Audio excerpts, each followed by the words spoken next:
언니 어떻게 친동생한테 이럴 수 있어? 수진아, 나 나쁜 언니 맞아. 언니가 어떻게 나한테? 근데 사랑은 어쩔 수 없잖아? 애도 못 낳는 네가 무슨 여자니? 남편 하나 붙잡지 못한 네 잘못이지. 배신한 언니의 입에서 나온 말은 비수였고 그 남자의 눈빛은 날카로운 칼날이었습니다. 결혼 생활 8년과 30년 자매애가 한순간에 산산조각 났습니다. 망할 놈의 SUV 하나 끌고 무작정 강원도행 고속도로를 탔습니다. 그런데 하필이면 산장 온씨를 들이받았다니. 당신이 온실을 다 망쳐놨잖아. 보험은 들었지? 돈 없어? 그럼 몸으로라도 때우라니까. 뭐라고요? 내 인생도 지금 박살났거든요? 돈 없으니까 맘대로 하세요. 그럼 당장 내일부터 일해서 돈 갚으세요. 황당한 온실 주인과 정말 되는 일이 하나도 없는 수진 씨.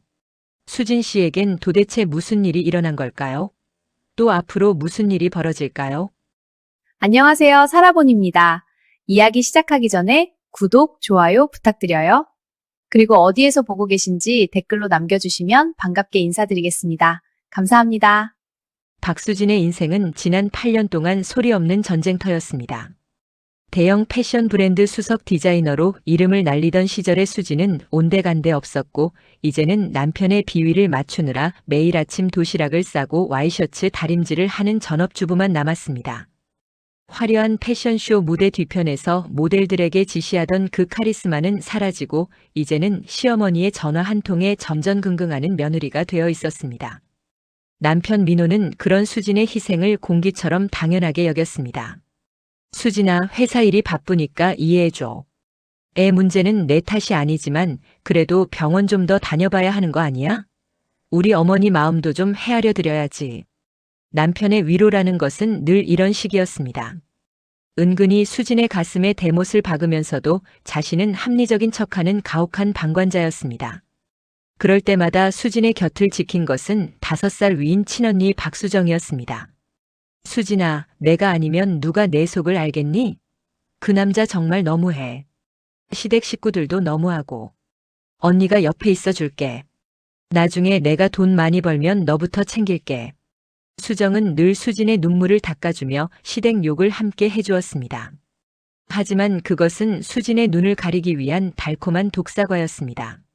수정은 2년 전 이혼 후 혼자 살면서 경제적으로 어려움을 겪고 있었고 6개월 전부터는 아예 수진의 집에 얹혀 살고 있었습니다. 언니 혼자 자취방 월세 내기 힘들다며 수진이 먼저 제안한 일이었습니다. 그때부터 수정은 수진의 집 거실 소파에서 잠을 자며 민호와 매일 얼굴을 마주쳤습니다. 수진은 언니가 재기할 수 있도록 매달 50만 원씩 용돈까지 보태주고 있었습니다. 수진은 부모님이 돌아가신 후 물려주신 강남 오피스텔을 팔아 민호의 사업 자금을 대주었습니다. 3억이 넘는 돈이었지만 수진은 남편의 성공이 곧 자신의 행복이라고 믿었습니다. 거기서 끝이 아니었습니다. 민호의 체면을 살려주려 수진은 자신의 이름으로 8천만 원의 대출까지 받아 최고급 수입차를 선물했습니다. 그때마다 언니 수정은 옆에서 역시 우리 수진이가 대단해. 통이 커. 민호 씨는 복받은 줄 알아야 해. 나 같으면 절대 못해라며 부추겼습니다. 수진은 언니의 칭찬이 진심이라고 믿었습니다. 하지만 그것은 수진을 더 깊은 수렁으로 밀어넣기 위한 악마의 속삭임이었습니다. 비극의 시작은 유난히도 비가 억수같이 쏟아지던 어느 금요일 오후였습니다. 세탁소에 맡기려고 민호의 재킷을 챙기던 수진의 손끝에 낯선 종이 조각 하나가 걸려왔습니다. 주머니 안쪽 깊숙이 구겨져 있던 그것은 여성용 명품 향수 영수증이었습니다. 구매 날짜는 지난주 목요일이었고 가격은 35만 원이었습니다. 정작 수진이 민호에게 받은 생일 선물은 백화점 상품권 5만 원권이 전부였습니다. 수진의 손이 파르르 떨리기 시작했습니다. 심장이 불길한 예감에 격렬하게 요동치기 시작했습니다. 설마 하는 마음과 확인해야 한다는 강박 사이에서 수진은 떨리는 손으로 민호의 서재로 향했습니다. 평소라면 절대 열어보지 않았을 민호의 노트북을 조심스럽게 열었습니다. 비밀번호 창이 떴습니다. 수진은 결혼기념일 숫자를 입력했습니다. 틀렸습니다. 민호의 생일을 입력했습니다. 역시 틀렸습니다. 마지막으로 수진은 자신도 모르게 언니 수정의 생일 숫자를 입력했습니다. 찰칵. 노트북이 열렸습니다. 그 순간 수진의 머릿속에서 경보음이 울렸습니다. 왜 남편의 노트북 비밀번호가 언니 생일인가? 수진은 손을 떨며 메신저 창을 열었습니다. 그곳에는 수진의 영혼을 갈기갈기 찢어놓는 메시지들이 가득했습니다. 자기야, 수진이는 여전히 아무것도 모르지. 오늘 저녁 평창에서 보자. 우리만의 시간. 지금 출발한다. 말도 마. 동생녀는 내가 회식 있다고 하면 그냥 믿어. 너무 순진해서 탈이야. 바보 같은 거 유전인가 봐. 오늘 밤 보자, 나의 여신 수정아. 당신이 최고야. 메시지 전송 시간은 불과 1시간 전이었습니다. 수지는 화면을 스크롤하며 더 많은 대화를 확인했습니다. 그곳에는 지난 1년 동안 두 사람이 주고받은 수백 개의 메시지가 있었습니다. 내가 수진이한테 받은 돈으로 당신 명품 사줄게. 우리 수진이 바보라 통장 정리 같은 거 안 해. 완전 호구야. 그리고 스크롤을 내리던 수진의 손이 멈췄습니다. 오늘 오후 7시 평창 에델바이스 펜션 202호 예약 완료. 오늘 밤은 우리만의 시간이야, 자기야. 메시지와 함께 예약 확인서 캡처 이미지까지 첨부되어 있었습니다. 민호의 메시지를 본 순간 수진의 온몸이 얼어붙었습니다. 수진은 비명조차 지르지 못하고 입을 틀어막았습니다. 온몸의 피가 차갑게 식어내리는 기분이었습니다. 가장 믿었던 남편과 세상에서 가장 가까운 피부치 언니. 두 사람이 수진의 등 뒤에서 낄낄거리며 그녀의 인생을 난도질하고 있던 겁니다. 수진은 노트북 화면을 멍하니 바라보다가 갑자기 모든 감정이 폭발했습니다. 수진은 미친 사람처럼 USB를 꽂아 대화 내용을 모두 캡처하여 저장했습니다. 그리고 옷가지를 가방에 쑤셔넣고 차키를 집어들었습니다. 빗길을 뚫고 수진은 회사 업무용으로 자신의 명의로 빌린 SUV를 몰아 강원도 평창으로 향했습니다. 고속도로 위에 빗줄기는 마치 수진의 눈물처럼 끝없이 쏟아졌고 와이퍼는 미친 듯이 움직였지만 수진의 시야는 여전히 흐릿했습니다. 3시간을 쉬지 않고 달려 도착한 평창의 한 고급 펜션 주차장에는 수진이 8천만 원 대출을 받아 민호에게 사준 그 수입차가 보란듯이 서 있었습니다. 번호판을 확인하는 순간 수진의 다리에 힘이 풀렸습니다. 정말이었습니다. 꿈이 아니었습니다. 수진은 휘청거리는 걸음을 옮겨 펜션 건물로 들어갔습니다. 프런트 직원에게 강민호 예약을 확인하니 202호라고 했습니다. 수진은 복도를 걸어 202호 문 앞에 섰습니다. 안에서 들려오는 두 사람의 웃음소리가 귀를 찔렀습니다. 수진의 8년 세월과 30년 자매애를 비웃는 조롱처럼 들렸습니다. 수진은 주먹으로 문을 세게 두드렸습니다. 잠시 후 문이 열렸고 가운을 걸친 민호가 나타났습니다. 민호의 얼굴이 순간 굳어졌습니다. 수진은 민호를 밀치고 방 안으로 들어갔습니다. 침대에는 수진이 언니 생일 선물로 사준 명품 잠옷을 입은 수정이 샴페인 잔을 들고 앉아 있었습니다. 여보. 아니, 민호. 어떻게 이럴 수 있어? 너희 둘이. 언니까지 어떻게 나한테? 수진의 목소리는 분노와 슬픔이 뒤섞여 쇳소리가 났습니다. 눈물이 주르륵 흘러내렸지만 수진은 닦을 생각조차 하지 못했습니다. 하지만 돌아온 반응은 예상보다 훨씬 잔인했습니다. 수정은 천천히 샴페인 잔을 테이블에 내려놓으며 수진을 똑바로 응시했습니다. 그 눈빛에는 일말의 죄책감도 없었습니다.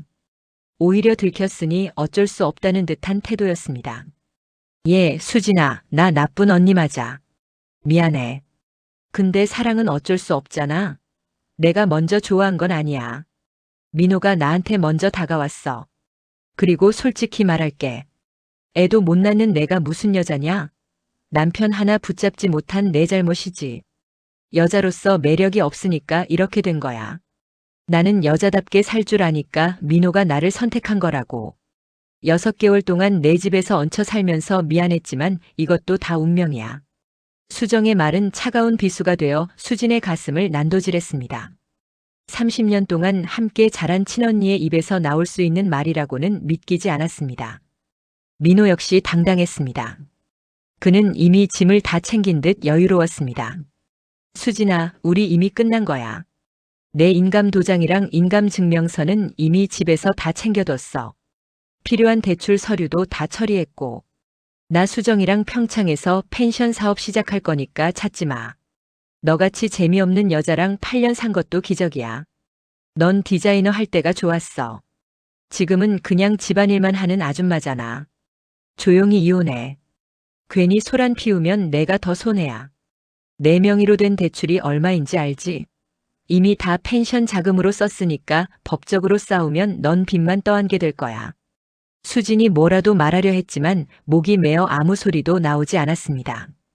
그저 눈물만 흘러내렸습니다. 두 사람은 수진이 서 있는 것도 아랑곳하지 않고 짐을 챙기기 시작했습니다. 마치 수진이 투명인간이라도 되는 것처럼 무시하며 킬킬거리기까지 했습니다. 그들은 가방을 들고 수진을 밀치며 방을 나갔습니다. 수진이 사준 차의 엔진 소리가 빗소리를 뚫고 멀어져 갔습니다. 수진은 차가운 펜션 바닥에 주저앉아 짐승처럼 울부짖었습니다. 목이 찢어질 것처럼 소리내어 울었습니다. 1시간쯤 지났을까? 수진은 눈물을 닦고 일어섰습니다.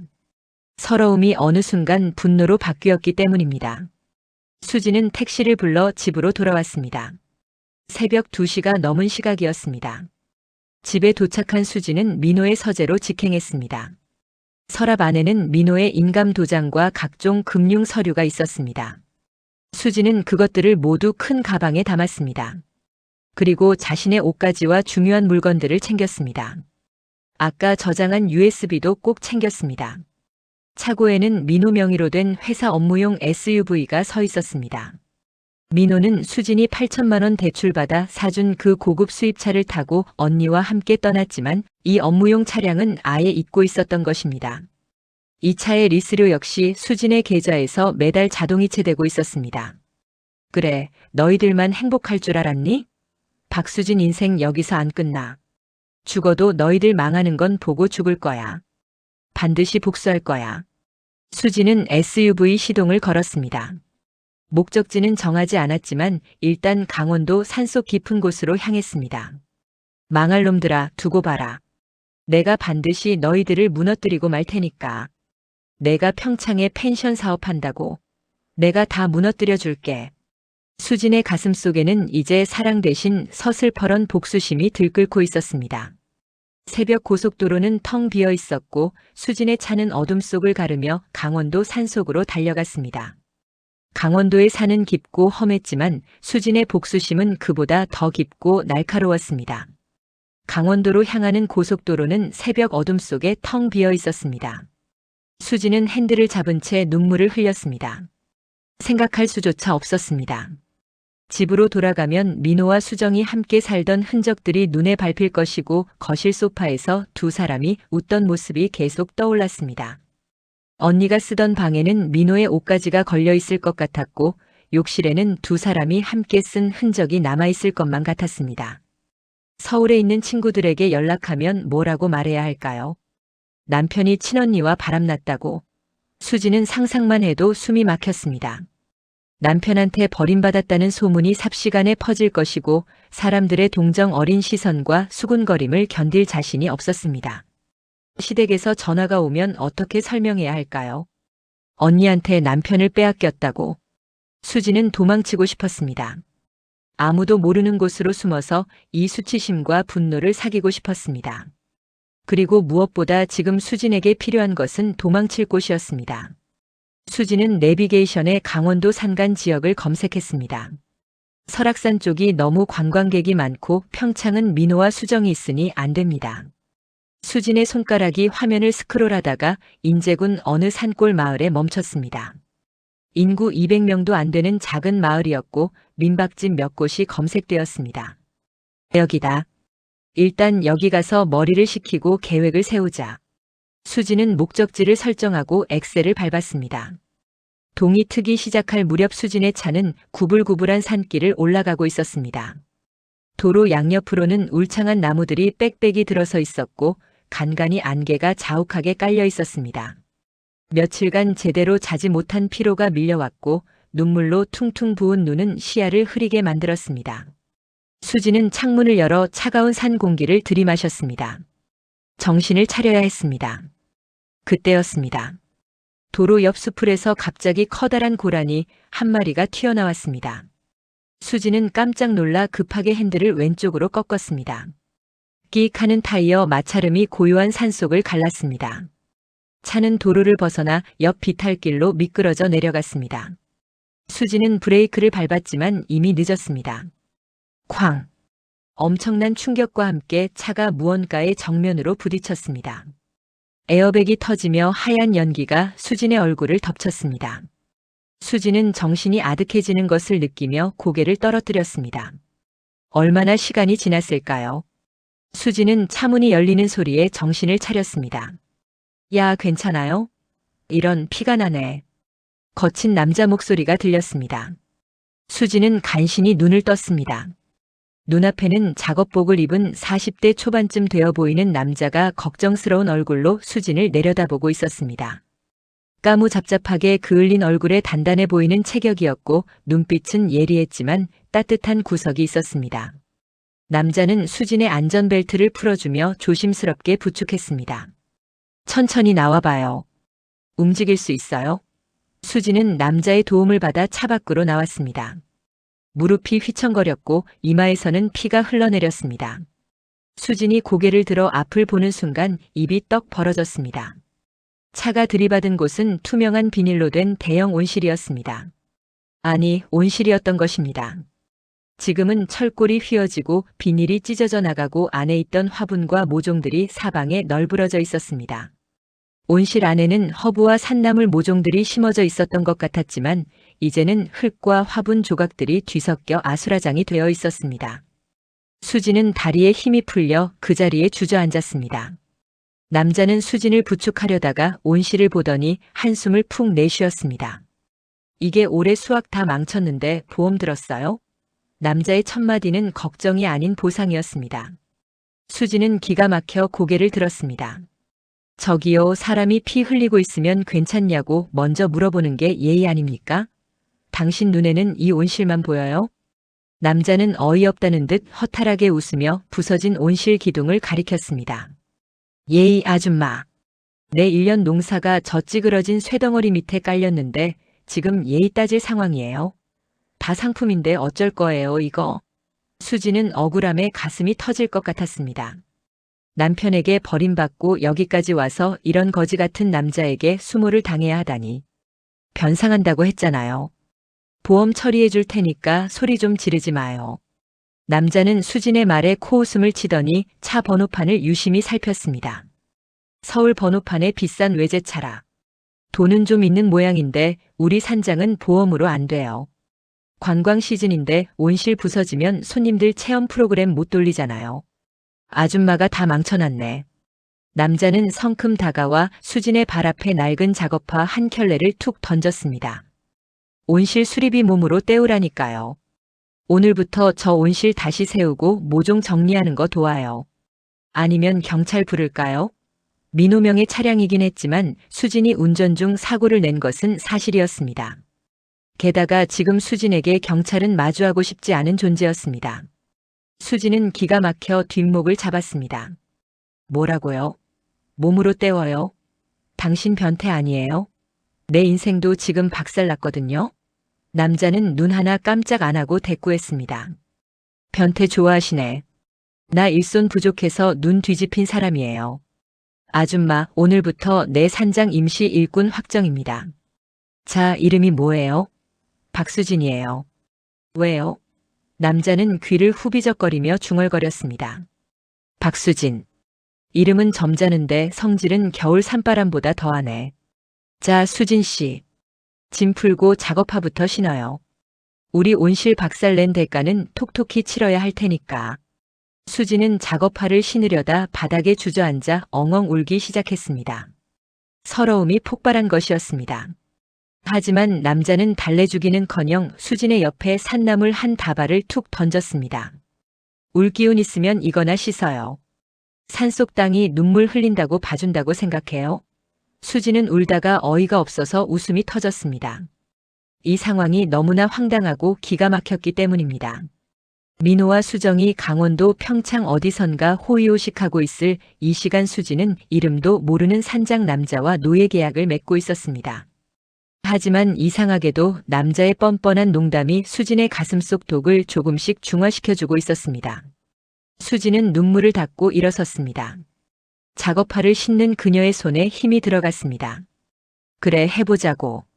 내가 이 산장에서 살아남아서 그놈들 목덜미를 반드시 잡고 말 테니까. 남자는 멀어지는 수진의 뒷모습을 보며 묘한 미소를 지었습니다. 참, 나는 강태산이에요. 이 산장 주인. 앞으로 잘 부탁해요, 수진 씨. 꼬박꼬박 일해야 빚갚죠.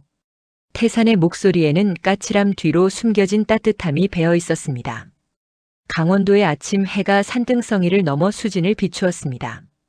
박수진의 강원도 인생 2라운드는 그렇게 온실자네 속에서 강렬하게 시작되었습니다. 수진은 태산을 따라 산장 건물 쪽으로 걸어갔습니다.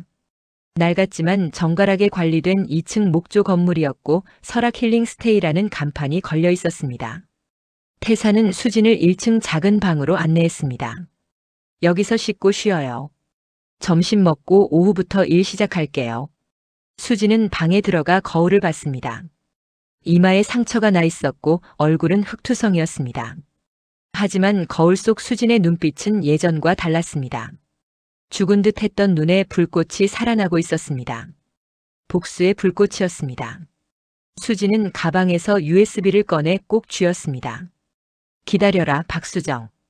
강민호. 너희들이 지은 죄값을 반드시 치르게 해줄 테니까. 창밖으로는 강원도의 푸른 산이 병풍처럼 펼쳐져 있었고 바람에 나무들이 흔들리는 소리가 들려왔습니다. 배신의 상처는 깊었지만 수진은 이제 쓰러지지 않을 것입니다. 오히려 이곳에서 다시 일어설 것입니다. 지금 산나물이랑 연애합니까? 아니면 하나씩 명상하면서 씻는 겁니까? 태산의 까칠한 목소리가 평화로운 산장 마당의 정적을 사정없이 깨뜨렸습니다. 수진은 땀범벅이 된 앞머리를 팔뚝으로 훔치며 헉헉거렸습니다. 손에 든 산나물 다듬는 칼은 이미 천근만근이었고 가느다란 손가락 마디마디는 물집이 잡혀 따끔거렸습니다. 아니, 이게 생각보다 잘 안 되잖아요. 그리고 아줌마라고 부르지 말라니까요. 몇 번을 말해요? 나 아직 37이에요. 37. 수지는 오기가 생겨 칼을 도마에 툭 내려놓고는 허리에 손을 얹었습니다. 태양은 머리 위에서 자비 없이 이글거렸고 산나물 더미는 마치 수진의 처지를 비웃기라도 하듯 산처럼 쌓여 있었습니다. 태산은 온실 철골을 용접하다 말고 마스크를 벗으며 수진을 빤히 쳐다보았습니다. 37. 아이고, 그럼 한참 아줌마지. 그 비싼 외제차 굴릴 때는 손가락 하나 까딱 안 하고 공주님 대접받고 살았나 보지. 태산의 비아냥의 수지는 울컥 서러움이 치밀었습니다. 8년간 시댁 제사며 남편 뒷바라지며 손에 물마를 날 없이 살았던 세월이 스쳐 지나갔습니다. 그래요. 나 손에 물 한 방울 안 묻히고 살던 귀한 몸이었어요. 근데 그 귀한 몸이 지금 온실 박살내고 여기 앉아 있네요. 만족하세요? 당신이 원하던 게 이런 비참한 꼴 구경하는 거였냐고요? 수진의 목소리가 파르르 떨리며 눈가에 이슬이 맺히자 태산은 짐짓 당황한 듯 용접 토치를 내려놓았습니다. 그는 쓱 일어나 수진에게 다가오더니 작업복 주머니에서 물티슈를 꺼내 건넸습니다. 자, 이거로 손 좀 닦고 쉬어요. 물집 생기면 내일 일 못하잖아요. 우리 수진 씨 꼬박꼬박 일해야 빚 갚는 건데. 태산의 말투는 여전히 까칠했지만 물티슈를 건네는 손길은 조심스러웠습니다. 수진은 태산이 건넨 물티슈로 손을 닦으며 코를 훌쩍였습니다. 태산은 수진 옆에 털썩 주저앉아 배낭에서 보온병을 꺼냈습니다. 여기 옥수수 수염차. 우리 어머니가 끓여주신 거예요. 산일하면 붓이 빠지는데 좋아요. 수진은 보온병 뚜껑에 따라준 차를 받아 마셨습니다. 구수하면서도 은은한 단맛이 목을 타고 내려가자 피로가 조금 가셨습니다. 태산은 민정의 곁에 앉아 무심한 듯 말을 툭 던졌습니다. 근데 수진 씨, 그 비싼 차 끌고 산소까지 왜 온 거예요? 관광객 치고는 눈빛에 살기가 5조 500리는 되던데. 산 보러 온 게 아니라 사람 잡으러 온 눈이야. 수지는 보온병 뚜껑을 손 안에서 꽉 쥐며 먼 산을 바라보았습니다. 쓰레기 수거하러 왔어요. 쓰레기 둘이 강원도까지 내려와서 공기를 더럽히고 있다고 해서 내 손으로 직접 치우러 왔다고요. 태사는 눈을 가늘게 뜨더니 껄껄 웃음을 터뜨렸습니다. 쓰레기 수거. 야, 이거 표현 끝내주네. 혹시 그 쓰레기들이 어제 밤새 잠꼬대로 부르짖던 그 배신자 언니랑 남편이요? 수진이 놀란 눈으로 태산을 돌아보자 태산은 어깨를 으쓱하며 능청스럽게 대꾸했습니다. 어제 수진 씨 방에서 잠꼬대하는 거 다 들렸는데 뭐. 수정이 나쁜 년. 내 돈 내놔. 아주 산장이 떠나가라 고함을 지르더만. 덕분에 나 어제 잠 설쳤소. 수진은 얼굴이 화끈거려 고개를 푹 숙였습니다. 쪽팔림이 해일처럼 밀려왔지만 태사는 오히려 재미있다는 듯 말을 이어갔습니다. 걱정 마요. 내가 입은 무거우니까. 근데 복수도 체력이 있어야 하는 법이에요. 지금 그 종이 인형 같은 몸으로 누굴 잡겠다고 그래요? 쓰레기들 만나기도 전에 산나물 다듬다 쓰러지겠구먼. 태사는 수진의 가느다란 팔뚝을 손가락으로 툭 치며 낄낄거렸습니다. 수진은 오기가 생겨 자리에서 벌떡 일어났습니다. 누가 종이 인형이래요? 나 이렇게 봐도 패션 디자이너 출신이에요. 컬렉션 준비할 때는 사흘밤 꼬박 세우면서 일했다고요. 체력 하나는 자신 있어요. 아이고 무서워라. 디자이너님, 그럼 그 화려한 경력으로 우리 산나물들한테 사과나 좀 하시지. 수진 씨가 하도 째려봐서 애들이 트라우마 생겼다니까. 태산의 능청스러운 대꾸에 수진은 기가 막혀 실소를 터뜨리고 말았습니다. 이 남자 정말 입만 열면 농담이 터지는데 그게 묘하게 사람을 무장해제시키는 구석이 있었습니다. 근데 태산 씨는 왜 여기서 이러고 살아요? 그쪽도 말하는 거 보면 평범한 농사꾼은 아닌 것 같은데. 혹시 사고치고 숨어지네요? 수진의 날카로운 질문에 태산의 눈빛이 찰나의 순간 흔들렸습니다. 하지만 그는 이내 특유의 뺀질거리는 표정으로 돌아와 뒷머리를 극적였습니다. 나야 뭐 산이 좋아서 산이랑 결혼한 남자지. 이렇게 봐도 설악산 산악구조대 출신이라고요. 사람들 구조하다가 지쳐서 여기 내려온 거예요. 산악구조대요? 수진은 태산의 단단한 체격과 재빠른 움직임을 떠올렸습니다. 그제야 이해가 됐습니다. 사고 현장에서 수진을 구해낼 때의 숙련된 손길이며 온실을 혼자 복구하는 힘이며 모두 그런 배경이 있었던 것입니다. 거짓말 마요. 당신 손등에 흉터며 가끔 튀어나오는 말투 보면 서울에서 꽤 잘 나가던 사람 같거든요. 태사는 흠칫 놀라며 서둘러 화제를 돌렸습니다. 어허, 수진 씨. 일꾼이 주인 뒷조사하면 못 써요. 자, 잡담은 그만. 인제 시내에 납품 갈 시간이니까 빨리 트럭에 올라타요. 오늘 늦으면 식당 사장님들한테 혼나요. 수진은 투덜대며 태산을 따라 덜컹거리는 낡은 트럭 조수석에 올라탔습니다. 트럭이 산길을 달릴 때마다 먼지가 폴폴 날렸지만 창문 너머로 쏟아지는 강원도의 햇살과 산 내음은 잔인하도록 아름다웠습니다. 인제 시내 시장에 도착하자 태산은 익숙한 솜씨로 산나물 박스를 내리기 시작했습니다. 수진도 돕겠다며 박스를 들었지만 태산은 수진을 살짝 밀어냈습니다. 수진 씨는 저기 가서 호떡이나 좀 사 먹고 있어요. 괜히 박스 떨어뜨려서 내 귀한 산나물들 상하게 하지 말고. 내 마음도 상하니까. 수진은 혀를 내두르며 시장 안쪽으로 걸어 들어가 호떡을 사서 천천히 씹어 먹었습니다. 단맛이 입안에 퍼졌지만 마음 한구석은 여전히 무겁고 답답했습니다. 한참 후 수진이 트럭으로 돌아오니 태산이 누군가와 통화 중이었습니다. 응, 형. 그래? 평창 쪽에? 아, 그렇구나. 나중에 자세히 얘기해줘. 고마워.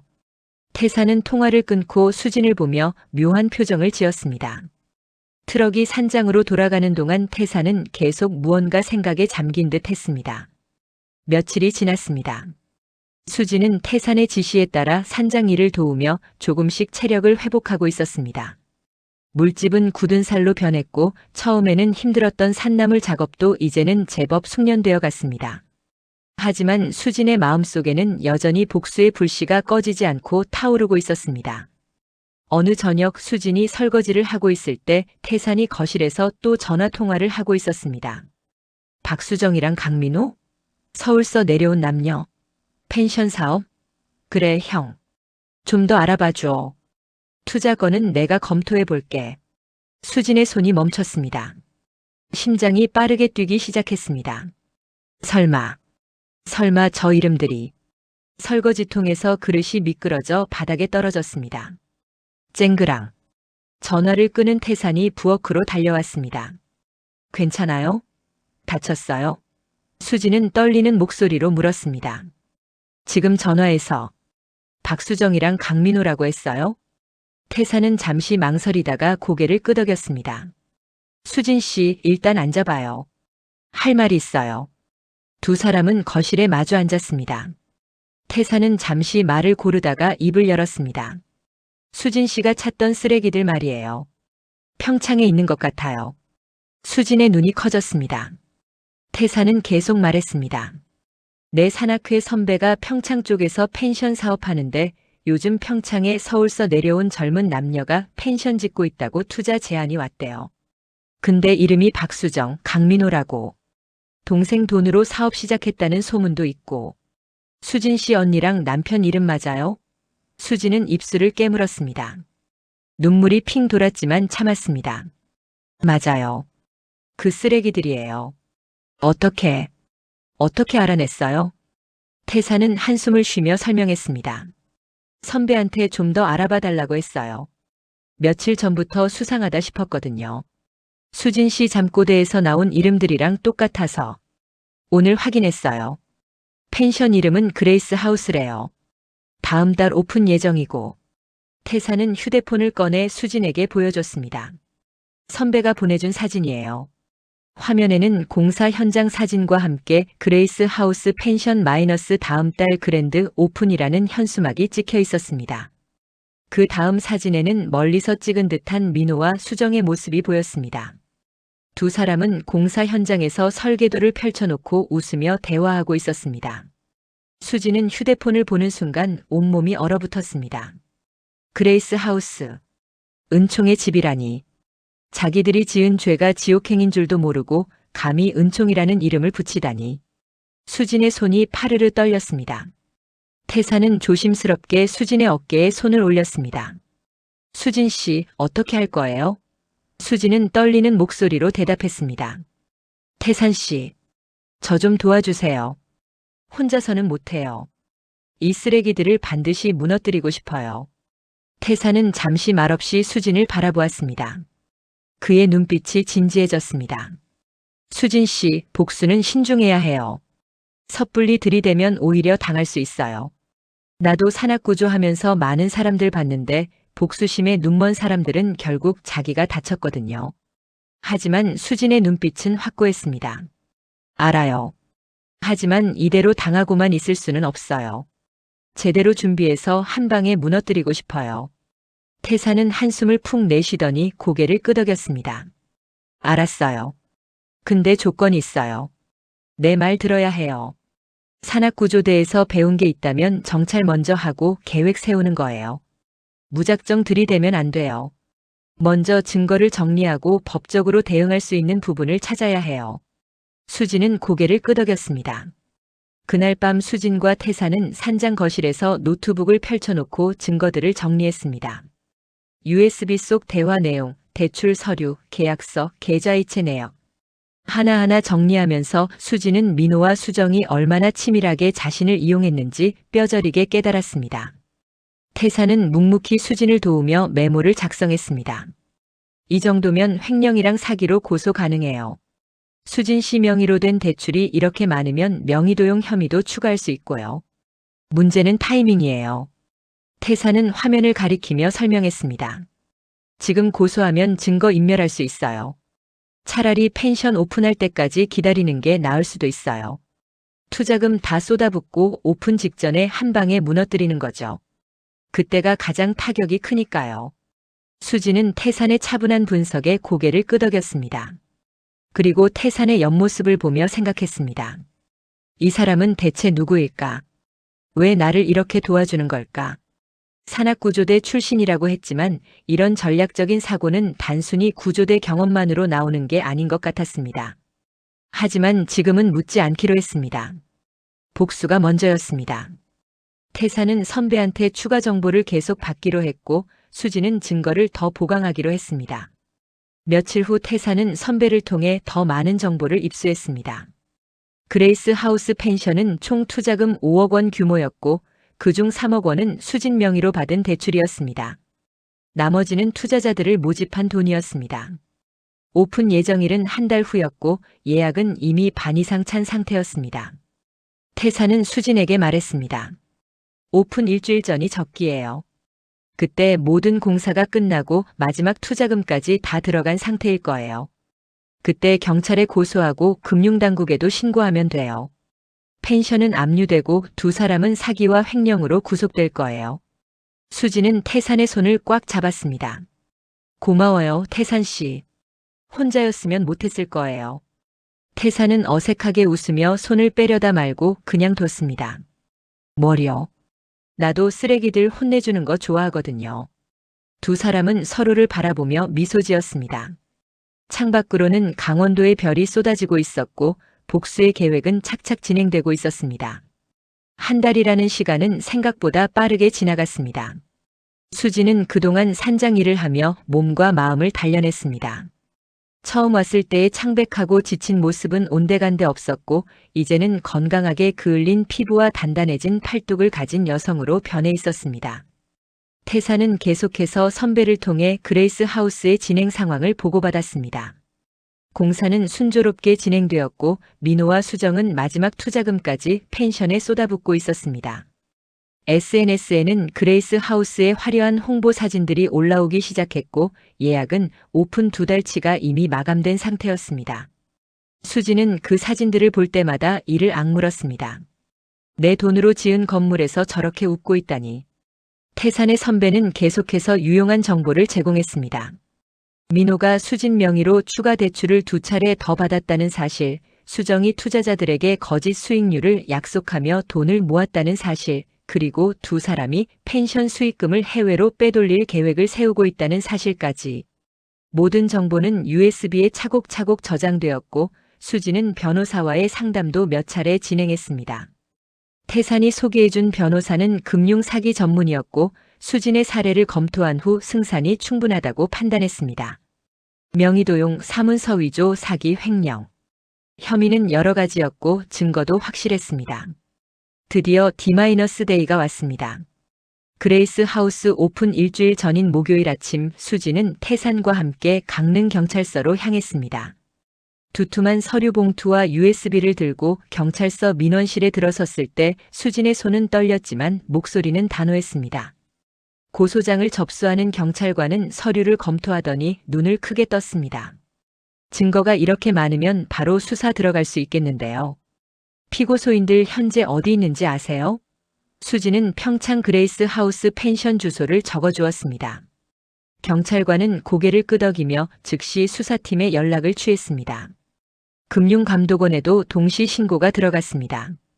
수진 명의로 된 대출 계좌가 모두 동결되었고 그레이스 하우스 펜션 부지에 대한 가압류 신청도 법원에 제출되었습니다. 그날 오후 태산의 선배에게서 급한 전화가 왔습니다. 경찰이 펜션에 왔대요. 지금 난리 났어요. 민호 씨랑 수정 씨 둘 다 연행됐어요. 태사는 전화를 끊고 수진을 보며 고개를 끄덕였습니다. 수진은 창밖을 바라보며 길게 숨을 내쉬었습니다.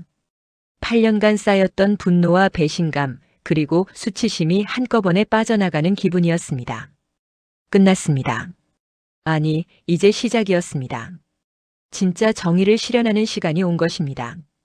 그날 저녁 뉴스에는 평창의 한 펜션 건축 현장에서 사기 혐의로 남녀가 경찰에 연행되었다는 소식이 짧게 보도되었습니다. 수지는 그 뉴스를 보며 아무 감정도 느껴지지 않았습니다. 복수의 쾌감이 아니라 그저 당연한 일이 일어났다는 담담함만 있었습니다. 며칠 후 수지는 구치소 면회를 신청했습니다. 수정이 면회를 요청했다는 연락을 받았지만 수지는 거절하려다가 마음을 바꿨습니다. 마지막으로 얼굴을 보고 싶었습니다. 30년 자매로 살았던 그 사람의 마지막 모습을. 차가운 유리창 너머로 마주한 수정의 모습은 처참했습니다. 화려한 옷 대신 죄수복을 입은 그녀는 예전의 오만함은 온데간데 없고 초췌한 모습으로 수진을 향해 고개를 숙였습니다. 수진아, 제발. 합의 좀 해줘. 내가 정말 잘못했어. 수정의 목소리는 떨렸지만 수진은 무표정하게 그녀를 바라보았습니다. 수정은 계속 빌었습니다. 민호가 다 시킨 거야. 나는 그냥 따라간 것뿐이라고. 제발 고소 취하해줘. 우리 예정을 생각해서. 하지만 수진의 마음은 이미 결정되어 있었습니다. 언니 30년을 같이 살았는데 끝까지 거짓말만 하는구나. 민호가 시킨 게 아니라 언니가 먼저 접근한 거 다 알아. 대출 서류에 언니 필적도 있고 투자자 모집도 언니가 주도한 거 다 증거 있어. 수진의 목소리는 차갑고 단호했습니다. 수정의 얼굴이 하얗게 질렸습니다. 수진은 자리에서 일어서며 마지막 말을 남겼습니다. 언니, 우리 이제 남보다 못한 사이야. 다시는 나한테 연락하지 마. 그리고 옛 정 같은 얘기는 꺼내지도 마. 수진은 뒤도 돌아보지 않고 면회실을 나왔습니다. 복도를 걸으며 수진은 이상하게 눈물이 나지 않았습니다. 오히려 홀가분했습니다. 30년의 인연을 끊는다는 것이 이렇게 시원할 수도 있다니. 재판은 생각보다 빠르게 진행되었습니다. 증거가 명확했고 민호와 수정은 변명할 여지가 없었습니다. 민호는 수진 명의로 총 3억 5천만 원의 대출을 받았고 그 과정에서 인감도장을 위조하고 서류를 조작했습니다. 수정은 투자자들에게 거짓 수익률을 약속하며 1억 5천만 원을 편취했습니다. 두 사람은 사기, 횡령, 사문서 위조 등의 혐의로 기소되었고 재판부는 두 사람에게 각각 징역 5년과 4년을 선고했습니다. 그레이스 하우스 펜션 부지와 건물은 경매에 넘어갔고 수진은 그곳에서 자신의 손실을 일부 보전받을 수 있었습니다. 물론 전액은 아니었지만 적어도 빚더미에 앉지는 않게 되었습니다. 판결이 확정된 날 수진은 법원 계단에 앉아 하늘을 올려다보았습니다. 가을 하늘은 높고 맑았습니다. 태산이 옆에 와서 나란히 앉았습니다. 어때요? 시원해요? 태산의 물음에 수진은 고개를 저었습니다. 시원하다기보다는 그냥 담담해요. 이게 끝이구나 싶어요. 태산은 고개를 끄덕였습니다. 그게 정상이에요. 진짜 복수는 화려하지 않거든요. 그냥 잘못한 사람이 벌 받는 걸 보는 거. 그게 전부예요.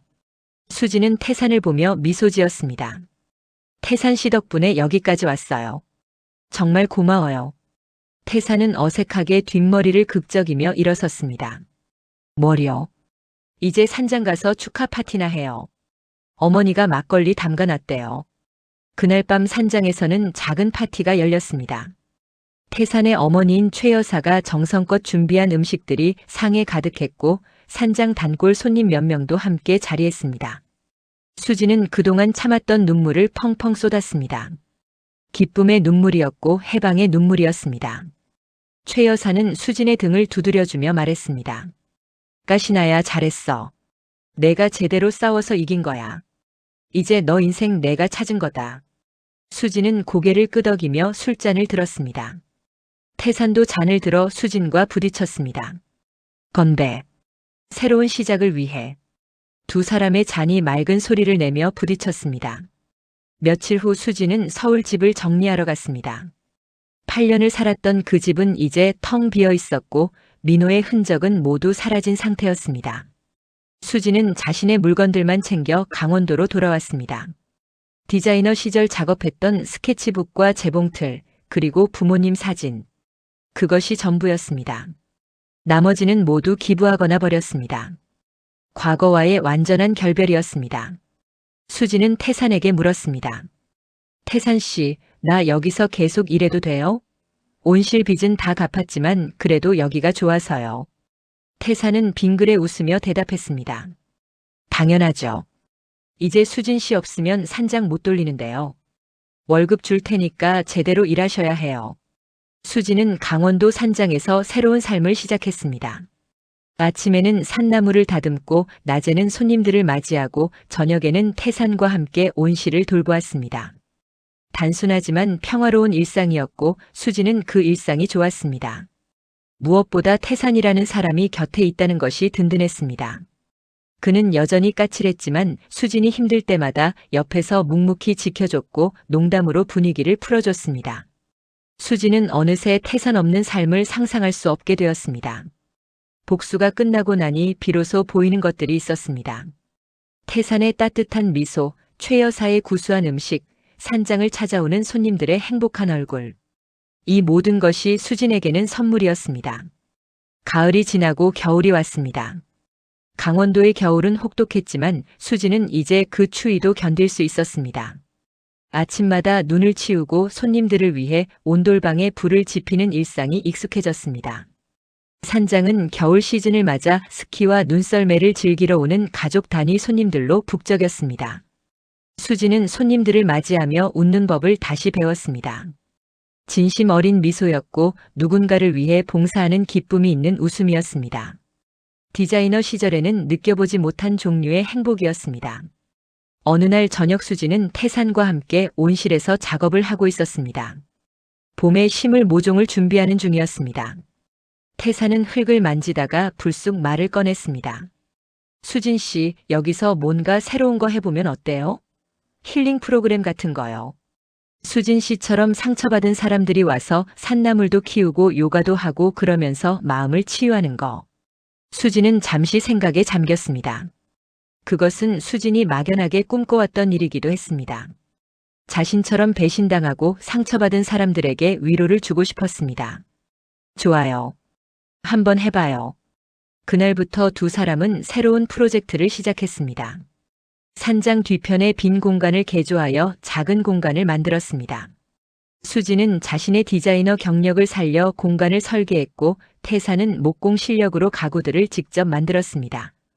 몇 달간의 준비 끝에 봄이 왔고 설악 힐링 스테이는 새로운 프로그램을 시작했습니다. 이름은 수진의 안식처로 정했습니다. 첫 손님은 이혼한 40대 여성이었습니다. 그녀는 수진의 이야기를 듣고 눈물을 흘렸고 일주일간 머물며 조금씩 회복해 갔습니다. 떠나는 날 그녀의 얼굴에는 미소가 돌아와 있었습니다. 수진은 뿌듯함을 느꼈습니다. 이것이 수진이 하고 싶었던 일이었습니다. 프로그램은 입소문을 타고 조금씩 알려지기 시작했습니다. 수진은 바쁘지만 행복했습니다. 태산도 달라졌습니다. 예전보다 웃음이 많아졌고 수진을 바라보는 눈빛이 따뜻해졌습니다. 두 사람은 함께 일하며 자연스럽게 가까워졌고 어느새 서로 없으면 안 되는 사이가 되어 있었습니다. 최 여사는 그런 두 사람을 보며 흐뭇하게 웃었습니다. 우리 태산이가 드디어 사람 구실하네. 수진이 내가 와서 살맛난다. 여름이 되었습니다. 어느 날 저녁 태산은 수진에게 산책을 가자고 제안했습니다. 두 사람은 산장 뒤편의 숲길을 걸었습니다. 해가 지고 있었고 하늘은 붉게 물들어 있었습니다. 나무 사이로 스며드는 석양빛이 아름다웠습니다. 태사는 한참을 걷다가 작은 전망대에서 멈춰 섰습니다.